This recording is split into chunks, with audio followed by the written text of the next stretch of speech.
Radiant is the easiest damage buff you can get inside of PvP.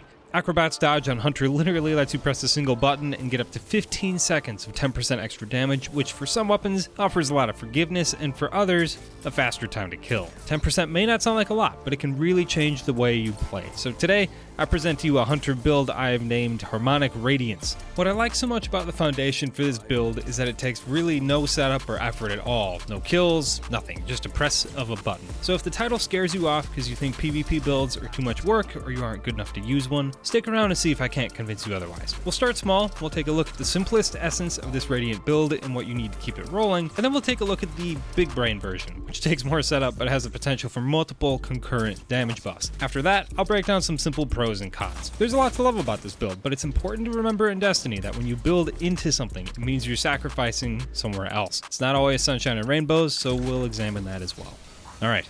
Now for the details. We're going to start small and kind of loosely work our way through the weapons and buff in the order that you'd be proccing them in a match. So we'll get around to the exotic and special weapon you'll want to try shortly. As for the base level of this build, Harmonic Radiance is predicated on having maximum recharge rate for Acrobat's dodge, so we can proc Radiant as much as possible. First thing to look at for a build is, well, generally the exotic, most importantly, and in this case we're basically left with two choices. Either 6th Coyote for the additional charge, or Frosties for the additional recharge rate to abilities while sprinting. As you might have guessed from the thumbnail, I landed on Frosties. While 6th Coyote was compelling, I find that personally I use Acrobat's dodge really carelessly when I have 2 charges, and Acrobat's dodge doesn't recharge particularly quickly even at 100 mobility. So oftentimes I'd burn through both dodges pretty quickly and then be sitting there without a charge for some time. Absolutely you can make an argument for 6th Coyote in this build, but Frosties to me seem the way to go for a few reasons. Frosties states that sprinting improves regeneration for your grenade, melee, and dodge. Not only that, but after dodging, you gain increased sprint speed, which is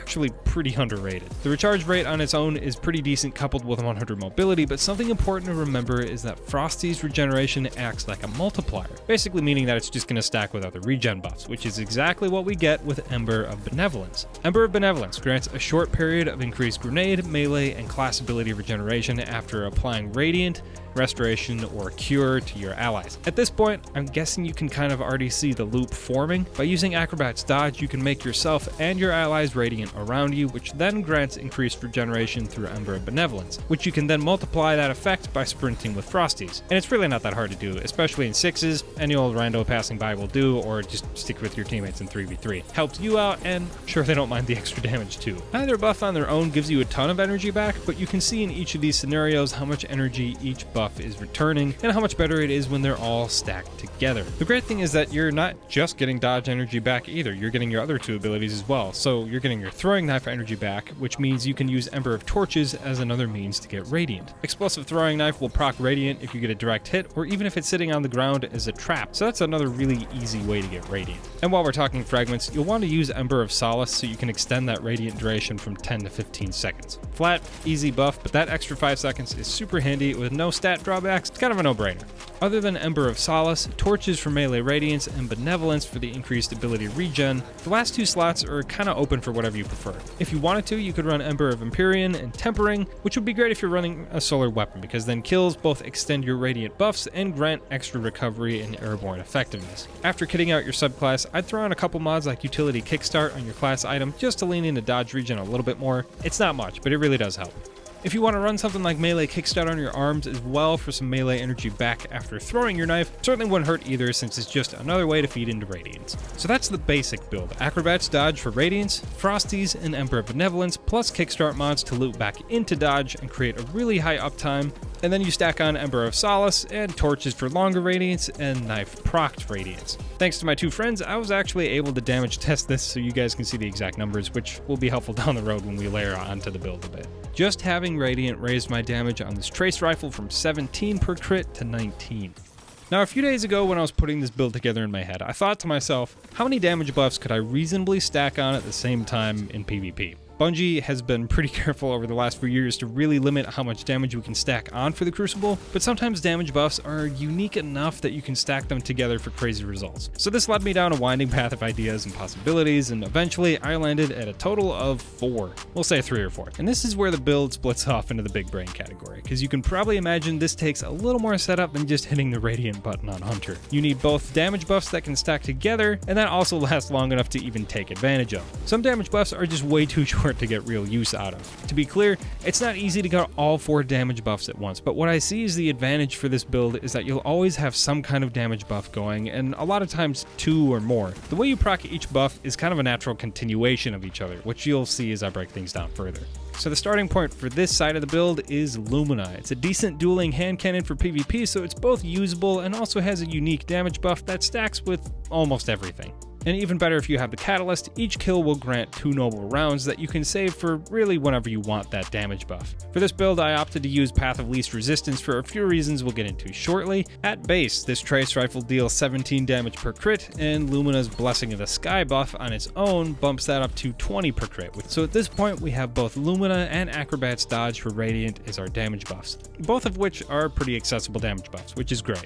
What's not so great is that these actually don't stack. Blessing of the Sky buffs our damage to 20 per crit, and with both Radiant and Blessing of the Sky, it's still 20 per crit. In my testing, it seemed like Radiant was often the odd man out that didn't stack with other buffs. I didn't test every possible permutation of this build, so it's possible that it stacks in somewhere else, but based on what I was seeing, Radiant just wasn't being a team player. However, like I said earlier, I think the strength of this build lies in its variety and ease of use, that you can almost count on having a damage buff at all times. Moving on to buff number 3 out of 4, this one's pretty easy to proc as well. Maybe most of you don't think of surge mods as a legitimate option in PvP, but they really can be. I think probably the main reason people think that is because getting orbs reliably in Crucible can be kind of annoying, except this is a Hunter build, and Hunters get to use their class ability a lot, which is where Reaper comes in. Reaper makes orbs super easy in the Crucible, granting an orb on kills after using your class ability. I don't know the exact time window you have to get this kill after dodging, I just do know it's very generous. Part of the reason this works so well is because Reaper really isn't asking you to do anything extra, you're already using dodge to get Radiance, so the orb pickup on kill is basically free damage.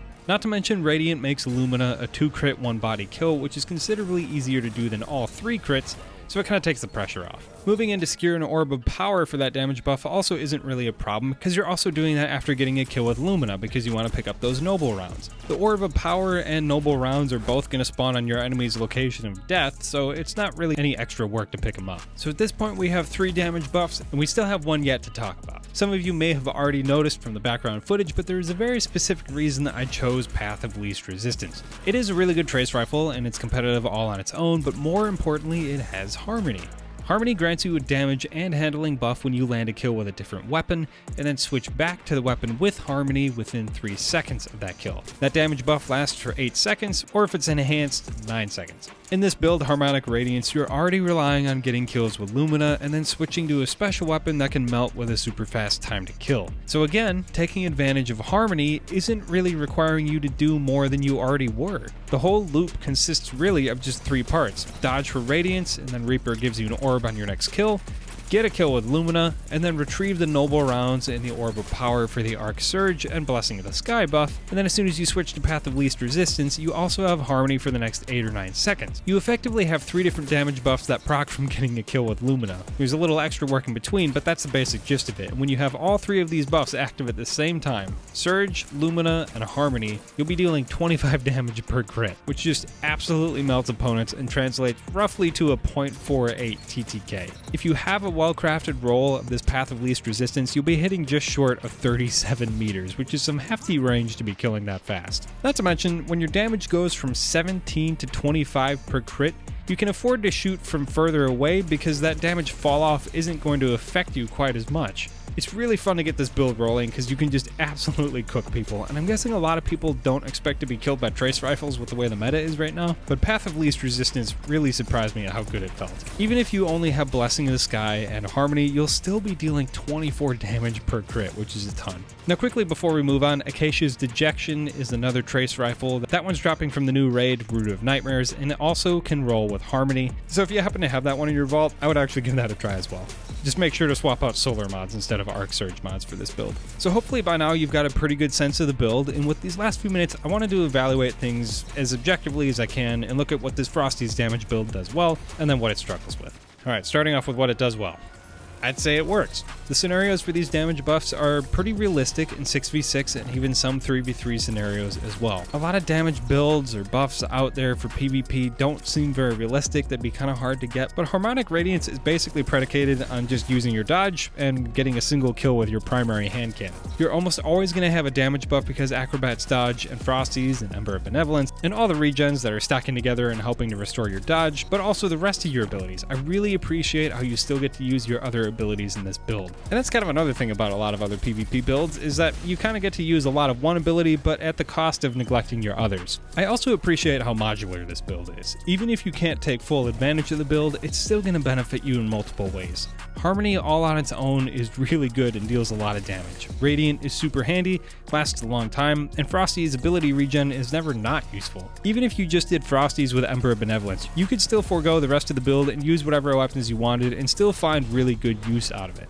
I kind of happened upon this build when I was reviewing Trust, and I realized that Radiance was giving me just enough damage to make Trust 3-tap people. And that's something that's important about this build too. Even if you still want to fit Harmony into this build overall, it doesn't have to be a Trace Rifle. That was just the best option I had on hand. If there's another option or a weapon that you like better, absolutely go for it. I do know the Vanguard Bow Strident Whistle can roll Harmony, and if one of you guys has that, please let me know. I need to know if that thing can one-shot with enough damage buffs. Lastly, Frosty's and Radiance and Lumina, they're all unironically good support options. Sure, you're getting these damage buffs yourself, but you're also granting them to your allies as well. Whether it's healing from Lumina or the extra damage from Radiance, it legitimately helps a ton in duels. Aggressive pulse rifles 2-tap with ease, 140 hand cannons don't require all 3 headshots, adaptive pulses can potentially 2-tap as well, the list goes on. Don't underestimate how helpful a little damage boost can be to the whole team. So what about the issues? What does Harmonic Radiance struggle with? What are its weak points? So for one, by using Frosty's, I think it sacrifices some playmaking potential.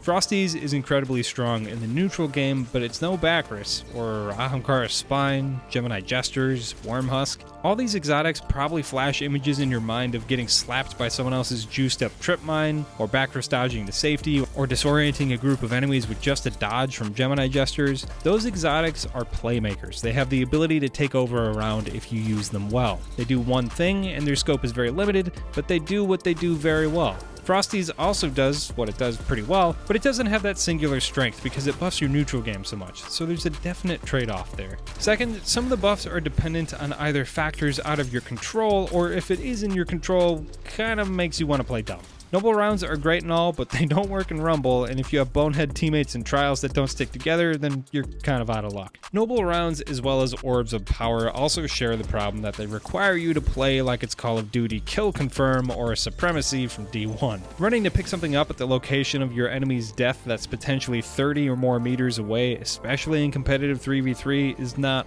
always realistic. Now, I will say this also kind of illustrates the strength of Harmonic Radiance that I mentioned before, is that you have multiple damage buffs that you can work with, like Harmony for example. It's just active after a kill, you don't have to close that gap. Lastly, Harmonic Radiance kind of struggles with the same issue most damage builds have, is that they're not usually as effective in 3v3 modes compared to 6v6. Fewer targets means less opportunity, and higher stakes demands more careful play, so you can't just get a kill and berserk the other team. That said, Radiant doesn't require any setup, and Harmony only requires 1 kill, so it's a bit more viable than other damage buffs, I think. Alright, well that was kind of a lot. I think that just about rounds things out for the build. Overall, solid build at the base, and if you choose to layer onto that foundation, you can really get rolling with those stacking damage and regen buffs. I hope you guys enjoyed this video and found it useful. If you did, don't forget to leave a like and subscribe for more videos in the future. As always, thank you so much for watching. Catch you guys next time.